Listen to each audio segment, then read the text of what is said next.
Welcome to the Growth Investing channel. My name is Caleb, and I recently made some adjustments to my M1 Finance portfolio.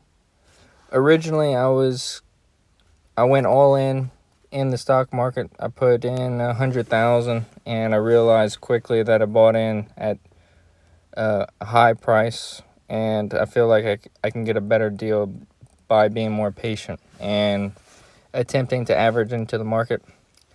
And I also made some adjustments to my pie diversification because I felt like it was a problem that I had 20% in AMD and like another 10% in NVIDIA. So I was very focused in the microchip industry. So now I have put 45% in growth ETFs and 55% in the pie that I've created. I've created both of them, but with the pie that's named Caleb's pie, it's a lot more diversified. And 7 in Melly, I still have AMD and NVIDIA in top positions. Then Dexcom, PayPal, Amazon, West Pharmaceutical, Align, Apple at 4%, Adobe, Paycom, Lulu, Cadence, IDEX, Synopsy, Segan, Ring Central, Netflix, Old Dominion Freight Lines, CoStar, Insulet, and I'll show the rest here. So it's a lot of diversification. So this pie makes up 55%, and then 45% is made up by these ETFs. A lot of technology-based ETFs, especially these three. And then iShares, Russell, a Vanguard Mega Cap, Charles Schwab, Growth, and IWF and JKE. So if you want to look at the performance of it, you go to research, you go to my pies, and then I have it in my growth portfolio, and it just shows the targets and the performance over the last month. It's up 0.96%, but if you look at it over a year, that's when it really had some great performance. So when COVID sold off right about here, it dropped all the way down. So it went from being up 27% down 11%. So that's about over 30% drop. And then it went from -8 to currently up 55. But for the entire year, yeah, it's up about 55%. So that is some significant growth. Over 3 years, 165%. And over 5 years, 471%. So I'm wanting to average into the market, so I'm putting $500 a week. So it'll be $2,000 a month and $24,000 a year. Here is the diversification of my portfolio. So as you can see, about 45% is in the ETFs, and those are the biggest positions. So from XLK to IWF are all ETFs. So many of those ETFs have over 100 companies in it.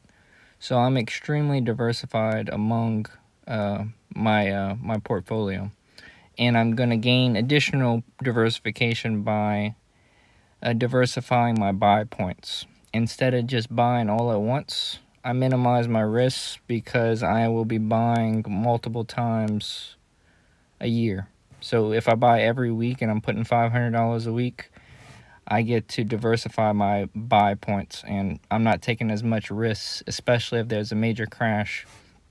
And it's important to me to average into the market when things are expensive, and they're definitely expensive. And I'll show you a slide in a second on why I believe the market's expensive.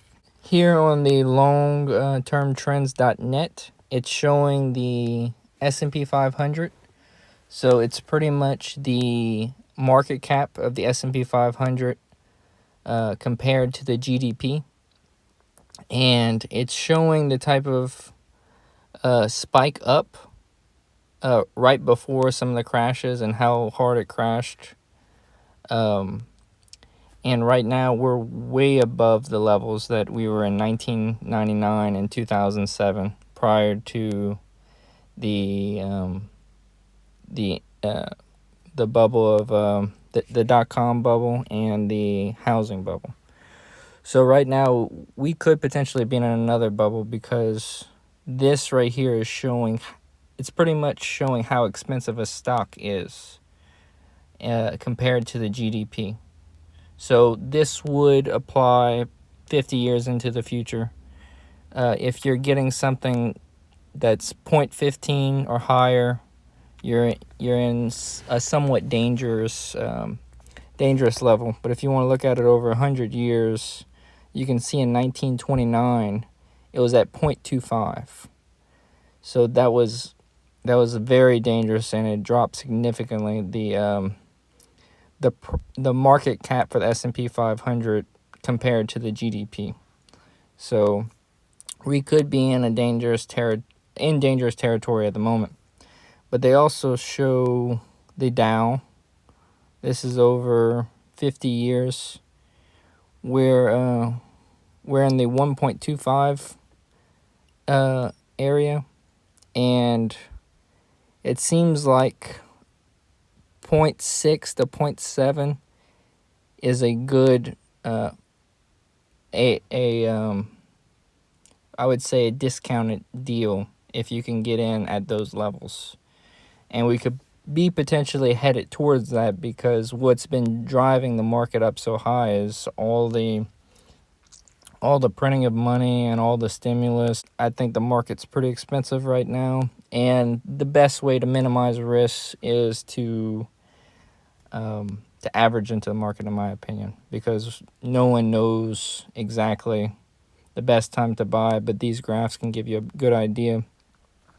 Right here, this is considered the Buffett indicator. To me, if you can get in, if you're following this particular indicator, getting in around 0.9 seems like a pretty good deal. But you just follow the charts. And but right here, we were in a bubble at 1.5, and we're at 1.7 currently. So that's equities to GDP. And this is another index that they use. But it seems like for some of these indexes, 0.6 seems to be like one of the lowest levels that's reached. And we're at 1.6. So that's letting you know that we're at a very expensive level for the companies that are being purchased. So patience, I think, is the best route to take as a long-term investor.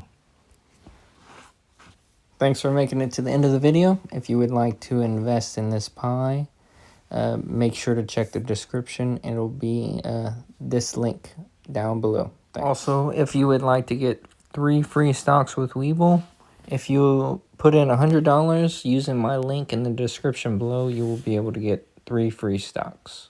Thanks.